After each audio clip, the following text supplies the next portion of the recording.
Mga kabrigada, matapos naman Poong Nazareno pabalik sa Quiapo Church, ilang deboto naman ang inantabayanan agad ang pagdaan nito sa bahagi po ng Ayala Bridge. Para sa kabuang detalye ng report, Brigada Ann Cortez, ibrigada mo! Brigada! Live report!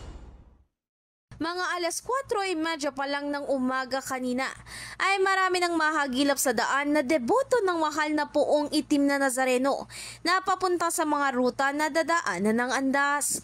Pagdating naman ng Arliga Street, maliban sa mas maraming bilang na mga deboto, ay tumambad din dito ang iba't ibang laki ng imahe ng Nazareno at kasama na nga rito ang imaheng pinangangalagaan ng grupo ni Tatay Roberto at maging ang disenyo ng tricycle na ito. Itong design dito sa natin, sa tricycle, sino po yung nakaisip? Sino ba nakaisip mo? Si Tito Noy. Tito Noy po namin, yung chewin po namin.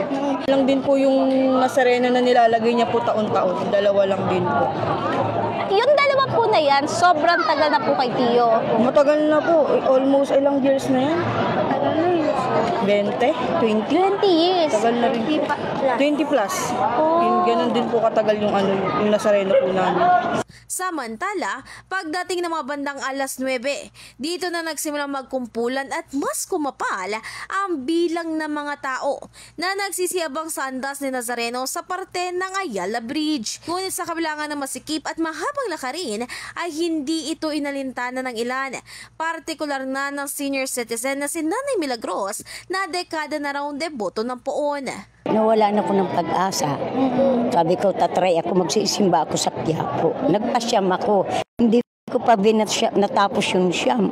Awa naman ng Diyos. Ibinigay sa akin yung hinihiling ko na 2 bata na lalaki. Ibinigay niya agad-agad. Kaya ako naniniwala na ako kay Poong Nazareno. Pero maliban sa ilang mga deboto na dekada nang isinasagwa ito, ay may ilan namang bata ang present dito.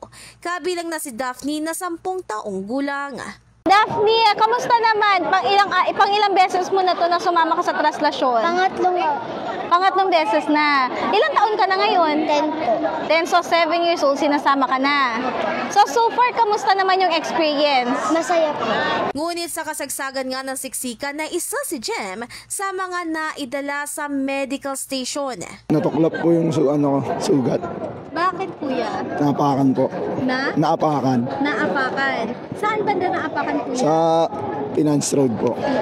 Pero sa kabila nito, ayon kay Jem ay hindi titigil ang pananampalataya niya sa Diyos katulad na nga lang ng ilang deboto na patuloy na nananalig na papakinggan ng Panginoong Diyos ang kanilang mga panalangin.